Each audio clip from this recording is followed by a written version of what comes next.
It is day 8 of designing a Festive Island in 30 days without using my storage, and you know what that means, friends?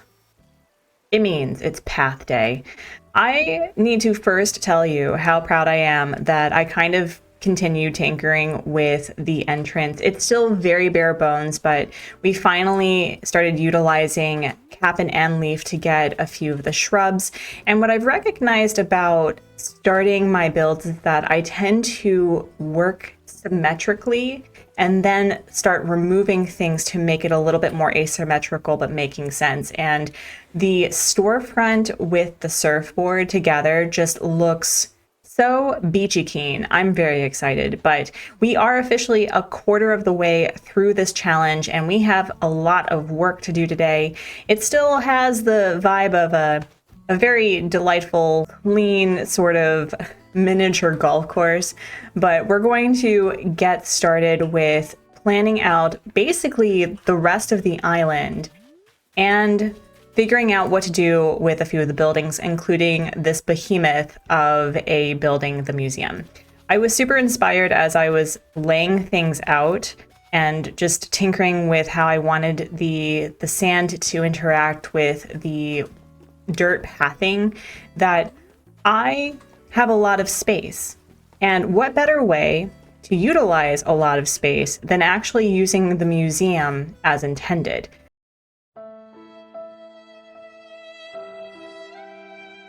So that's what we're going to be working with today. And I know how incredibly amazing that this is going to be, because laying down path is always just the most invigorating thing in Animal Crossing. But I think the hope I have is to start laying out pathing to move a few of these houses, because as you can see, Agnes is delightfully in the way, and start planning where I'm going to be putting bridges. Before we get into all of that, we have a few things. I need to make sure to clear out my mailbox so that I'm not holding on to things and using this as accidental storage.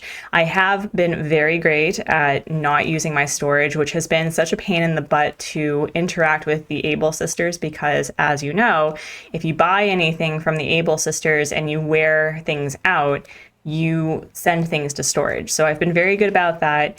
And I've been cleaning up a lot of the beaches and starting to either sell things or use things to the builds, at least in the front.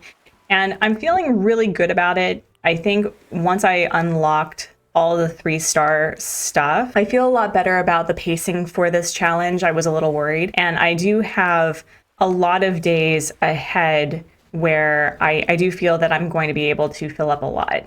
But the other thing that we need to focus on today is we need to make bells. Lots of bells.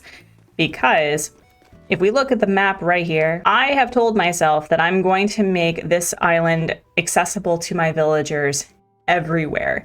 So that means we need to have inclines and bridges that connect all of these areas. Now, technically speaking, I already have a good portion of the island to the far right interconnected, because the villagers can really just take the beach and, you know, they can go to the campsite, they can go to the store. I can't, unfortunately, access the secret beach. The villagers are just going to have to get over that. I do want to make this accessible and fun to walk through, so that's going to be a big planning day too. It's not necessarily getting bridges or inclines, but planning out where I want them to go. The one thing that I'm a little nervous about with laying out this grid work is I don't do well with pathing in a grid sort of way.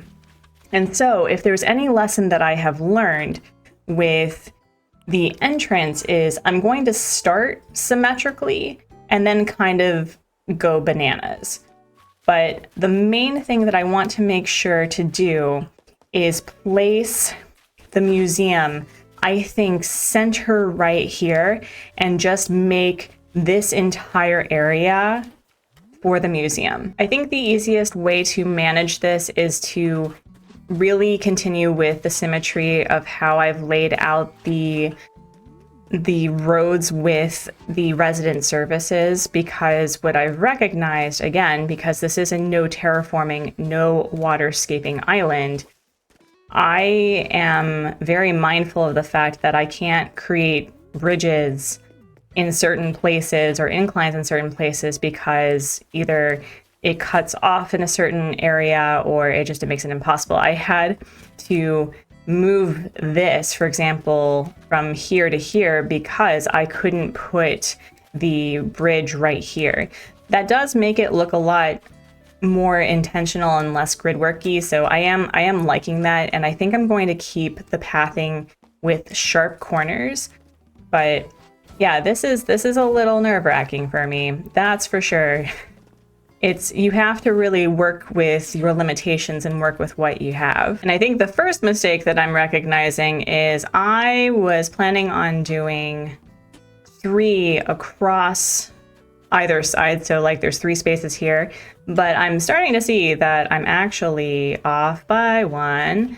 So do I like that though? I actually kind of like it that way. So let's move this down.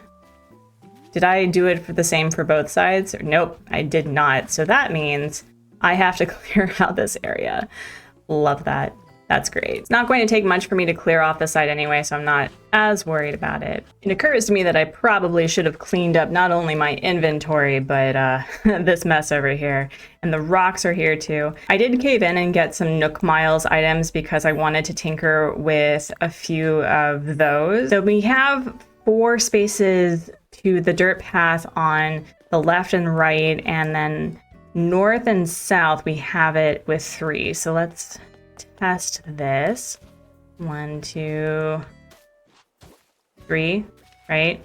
Did I math that? I think I did. I think I mathed that okay. I'm considering putting a bridge here too, because it does connect really nicely right here, I would say.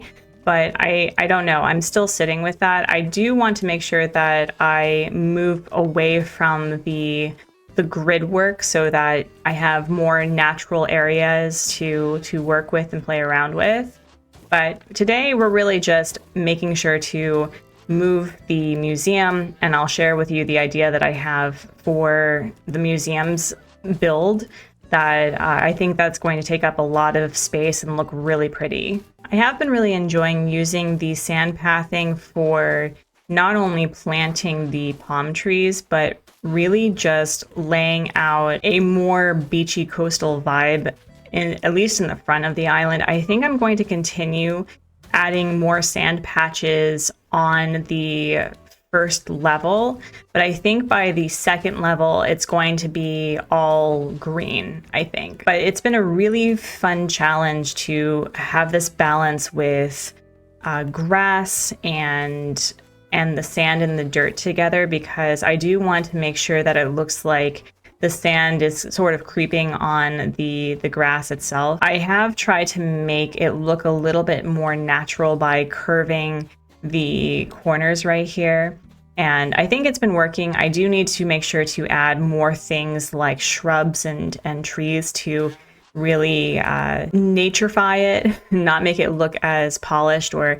as I've been joking, making it look like a miniature golf course. Here is resident services with the dirt completely finished. It looks really nice. I'm very excited about it.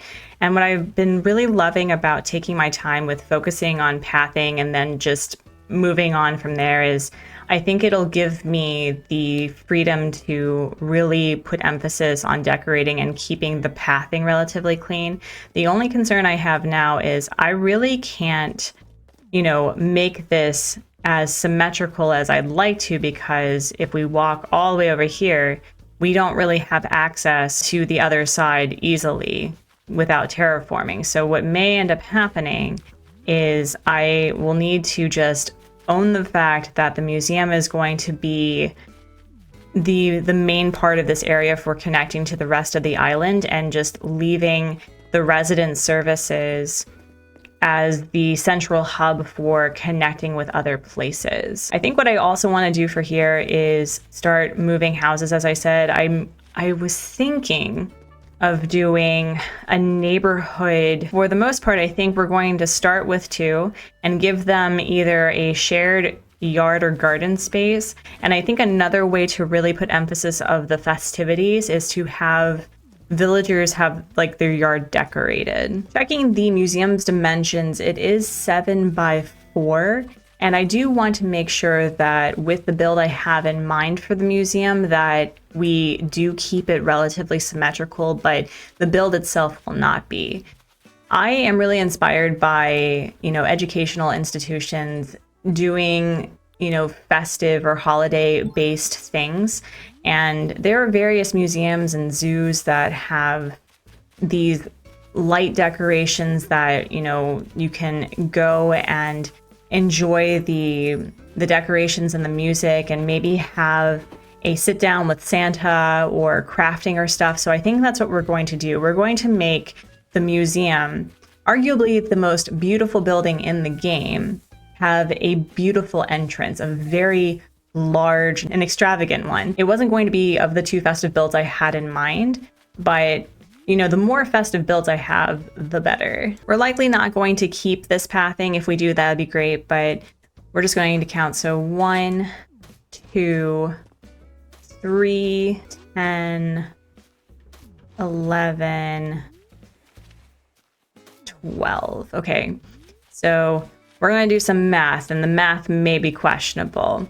If we have a building that's 7 with 12, that means we have effectively 5 spaces to work with, and that means that it's not going to be particularly large. What if we actually put the museum, we're gonna have to move the museum slightly downward, but what if we either put the museum here and then have the build be effectively all along this area. However, I was really wanting to make something with this space that wasn't residential or shopping district oriented. So I think maybe, just maybe, we're going to sit with this decision of moving the museum over here. And you know what? Technically, this is 13, which means, again, the math, that would be 6. So we'll have 6 spaces to work with. So it would be 1, 2, 3. Can probably be placed maybe right here. Oh, I think I can actually make it work that way then. Okay, perfect. So this is the location that I am planning to have for the museum. We do need to deal with my inventory in a very bad way. So now with being able to officially start moving buildings in their permanent place, we're going to start with moving the museum and placing it down. Huzzah! 1 building down, a lot more to go. Do you all see the problem? I mathed this wrong because we now have 1 space here and then 1, 2. It's off by 1. Oh no. Oh no. Ah! My complete and total failure at math and placement aside, I will figure out how to fix that in a minute.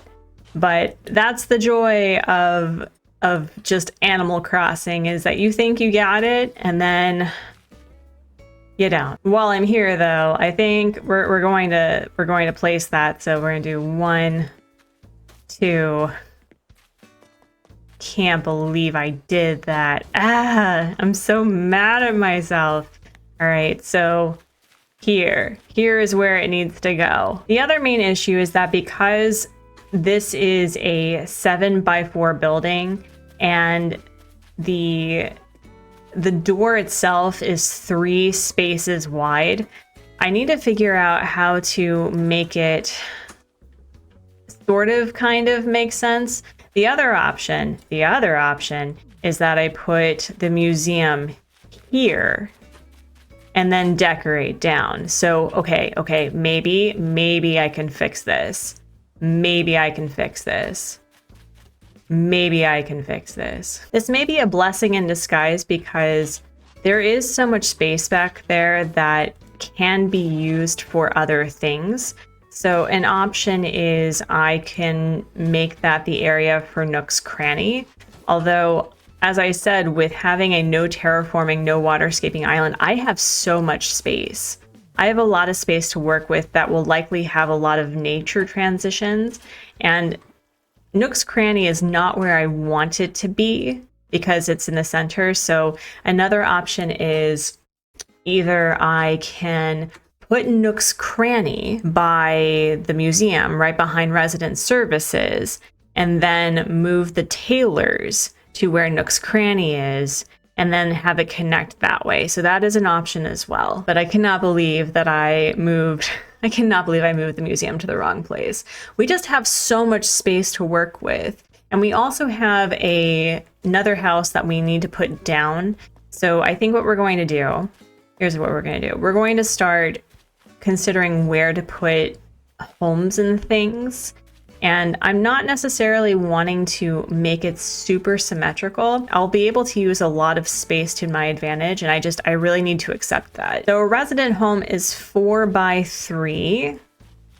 And I think we can probably put 1, 2, 3, 4. I do love the space here because it does have a slight yard that I can put fencing in, because I really strive to move away from putting fences down. But I think another old Animal Crossing 2020 trick that I will utilize is really making use of fences to define yards, especially with the back areas here. I think that I can really make something look pretty appealing and really whimsical.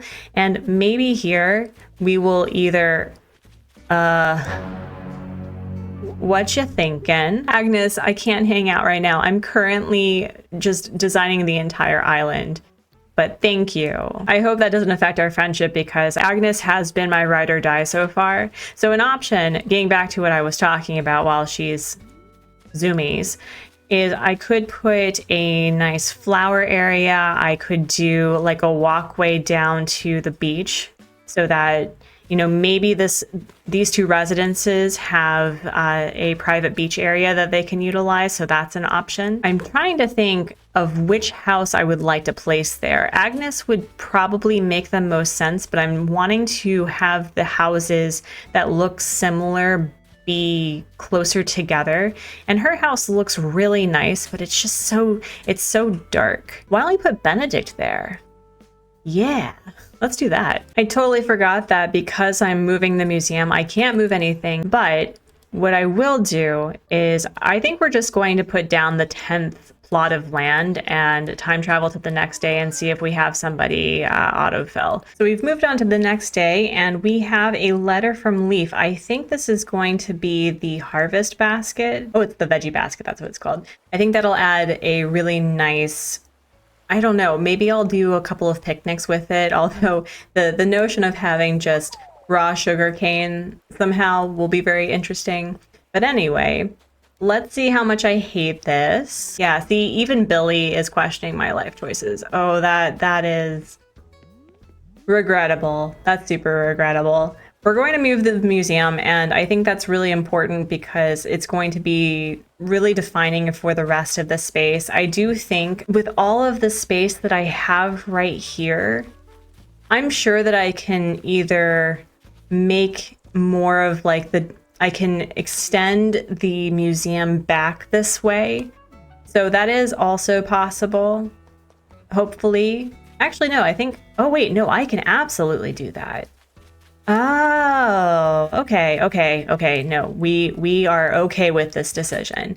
I think we're gonna be okay. We're gonna be okay. Well, if that's the case, we can really make use of this. We do still need to move this building, but it's okay. I think that I really just need to make this as enormous as possible. And again, It's a museum. We can add a couple of fossils. I'm sure that we can festify, make December-y fossils. I don't even know what I was saying. Ignore me. But I do think that we can make the back area the more education-oriented part of the museum itself.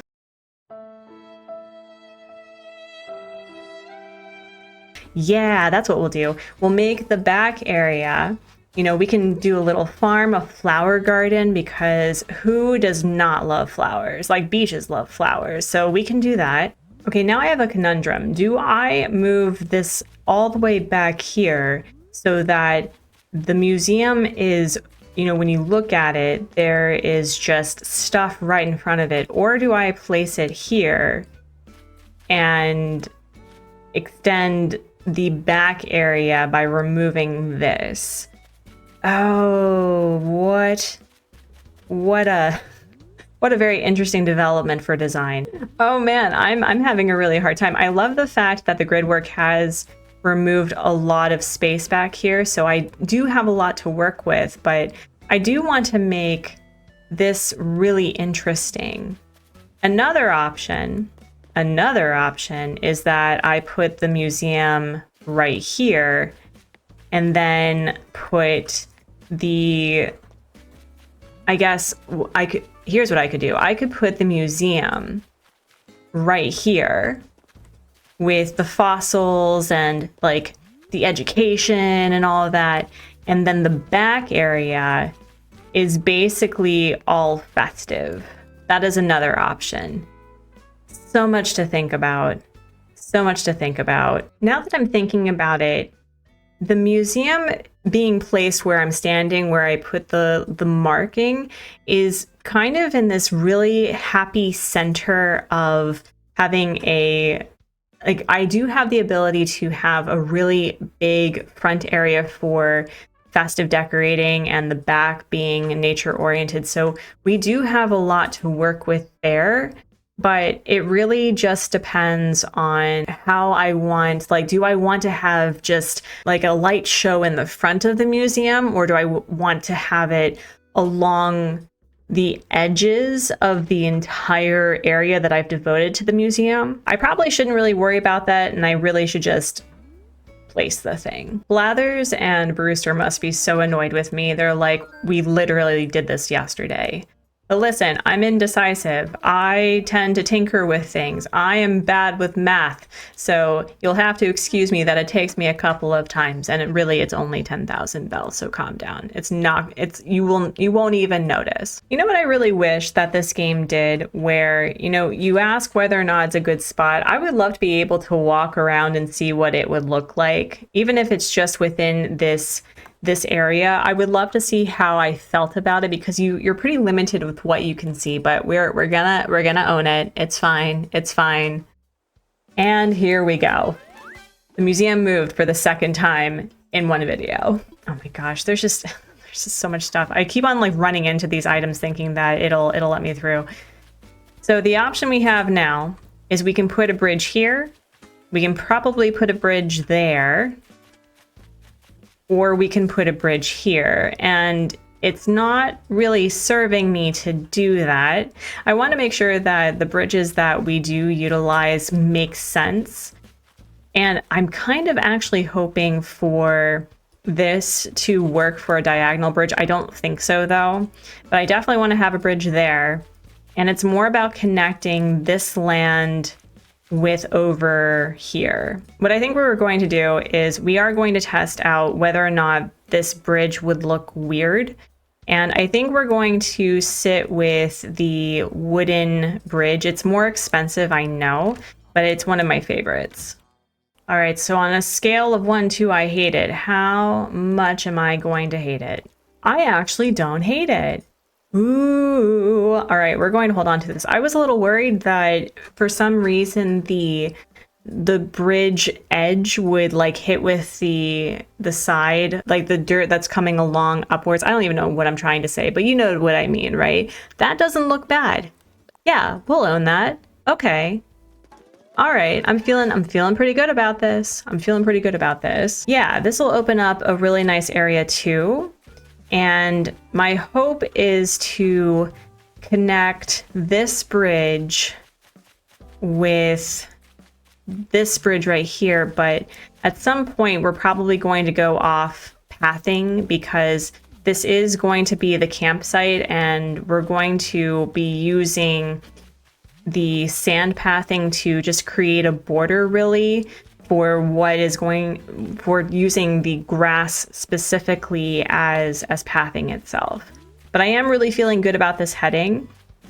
The other option is we could probably move Nook's Cranny further back, and hear me out. What if we made it so that it's kind of like, I don't know, this like the general store for like when you go camping. You know what I'm talking about? Like when you go to the beach and you have these stores that sell these easy items that you may have forgotten for your trip, like paper plates or napkins or sunscreen or towels or whatever. So I think we're going to try it that way. And I think we have the possibility of really making this a nice nature-y sort of thing. The shop is also 7x4. I think it would be really nice to kind of have a little bit of a peek of the bridge behind it. So let's put it like right here. 1, 2, wait. 1. I can math. 1. Okay, so that's 1, 2, 3, 7. Oh, that's perfect because then there will be like this really nice path right there. So that's just so nifty-glifty. Yeah, the more that I think about it, the more that I think I want the Taylors with a villager house. So we're gonna put the mark down. I don't know if this is going to be where its permanent home is just yet, but I do want to see how this looks just from the map itself. I think we now have at least the main area of the island completely laid out with at least a grid work. And I think the hope is to move houses that look similar to each other so that it looks like it's actually a neighborhood. Oh yeah, this is looking so much better. I think we're going to keep this path behind the museum and also separate it out so that it has more of a walkway and it takes up less space that way. I think we're going to add a fountain here. I think I am really sitting with that. I also may be unlocking the stone pathing, but I am feeling pretty good about this. Now the other question is, do we have a new friend coming to the island? What the heck? Well, I'm just going to let that sit empty. Either that or I will have to actually go to a Nook Miles island to get some bamboo and more resources. Although Daisy May is here and I do have a plan to make a lot of money with turnips, so I may be utilizing this girl sooner rather than later. Looking at the map, I do feel pretty good about the headway that we've started. I have permanent places for Nook's Cranny, for the Taylors. The campsite will always be there. I pretty much stuck with that. The museum is in its final place, and we will be moving at the very least 2 houses over here. So I'm hoping to probably start moving Benedict and another house that looks similar to his right near Agnes. But I'm feeling pretty good about it. Even though it doesn't seem like we got much done, it did set the tone where I'm going to be placing buildings and how to fill up space as lazily but also as whimsically as possible. In the next couple of videos, we're going to be focusing on making a lot of bells to pay off inclines, to pay off my housing loans, to pay off bridges, to start visiting Harv's Island. And when that video is ready, it's going to be on screen right now.